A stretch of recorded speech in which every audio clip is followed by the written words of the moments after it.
Welcome to the Analysis Corner. We're going to be looking at Hans Christian Andersen's The Snail and the Rose Tree in today's video. As always, this analysis is based solely on the version of the story previously shared on this channel. Any thoughts and ideas I share are not to be taken as source or research material. This is simply a way to encourage a fun discussion. I'm going to give a summary of the story, but if you want to hear the full version, here's a link to the video.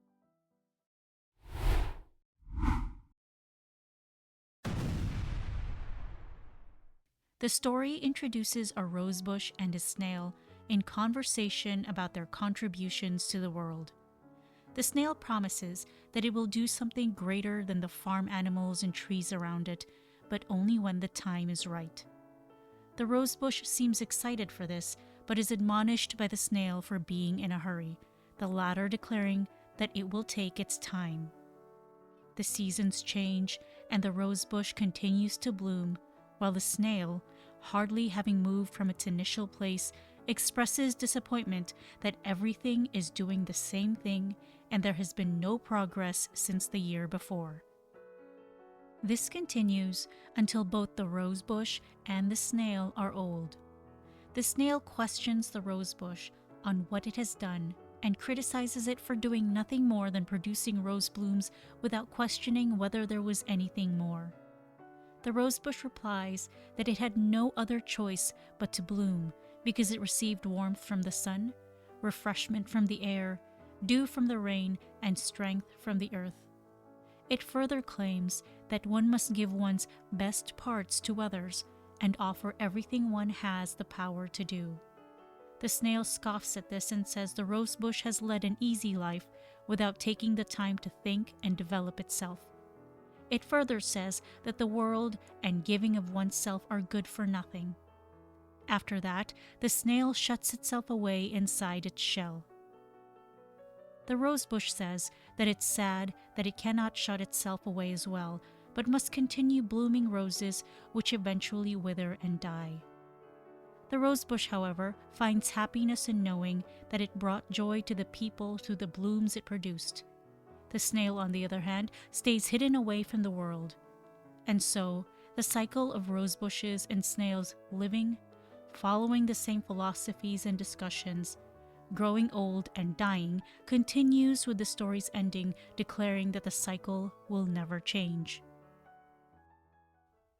The Snail and the Rose Tree seems at first to be a straightforward tale designed to encourage its listeners to live full, productive lives and discourage being self-absorbed and stingy with one's talents.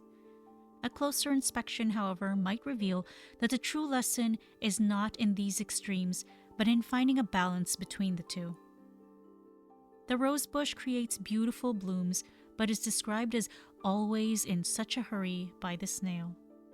It's a strange description, but based on the rosebush's outlook on life, it seems to refer to the rosebush's tendency to just do without really thinking on the whys and hows. When asked by the snail if it's ever thought about why it blooms, the rosebush replies that it's because it cannot do otherwise. It expresses gratitude for the sun, the air, the rain, and the earth for its strength and happiness. Finally, the rosebush says that all creatures on earth should give up our best parts to others and offer as much as lies in our power when the snail questions what it owes the world. This is a seemingly valuable insight in how to live one's life as a happy and generous person. This is further enhanced by the rosebush's sentiment that, even though it can only bloom roses, it's giving its all, therefore letting the audience know that you don't need prodigious talents. You just need to do what you can, the best you can, for others. The snail is put in stark contrast to the rosebush. It is almost comically very philosophical and introspective. From the very beginning, it has a very high opinion of itself, saying it will do something more spectacular and useful than the rosebush, hazelnut tree, sheep, and cows. It names creatures that are useful to humans in a very specialized way. The rosebush for flowers, the hazelnut tree for its nuts, the sheep for their wool, and the cows for their milk. The snail, already very stoic, becomes more bitter and angry as time progresses, and it finds that all these creatures are still doing the same thing. Because of this supposed stagnation, the snail seems to decide that the world is not worth whatever great knowledge or work it would have produced, not realizing that it too is stagnating by doing nothing and hiding in its shell. The snail's outlook seems to be telling the audience that thinking too highly of oneself and criticizing others while refusing to do anything productive is to be avoided. However, the story shows that neither the rosebush's outlook nor the snail's point of view are the standards to follow. The rosebush's positivity and gratefulness for life's blessings are certainly admirable and great ways to keep moving through life's challenges. But, as the snail points out, it is always in a hurry and doesn't take the time to think about its inner development. The snail points out that the rosebush has given the world all that you had in you, and without question, and the rosebush says in response, "You frighten me." Taking a look at the snail, the rosebush expresses eagerness when the former declares that it will do something great when its time comes. It believes that there should be progress in the world around it, and that it's important to question one's actions and purpose. It is with these latter viewpoints that I believe the true lesson lies. Yes, it's important to live life with gratefulness and to share one's gifts with the world, but never to the extent of thoughtless exertion and at the cost of everything you have. It is important to take the time to think and develop your inner self, creating a strong idea of who you are and what you stand for, but not to the point of becoming bitter, judgmental, and selfish.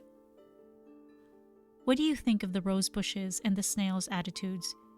Do you agree with one or the other? Or do you fall somewhere in the middle? Let me know in the comments. I would really enjoy hearing about your interpretations on this classic story.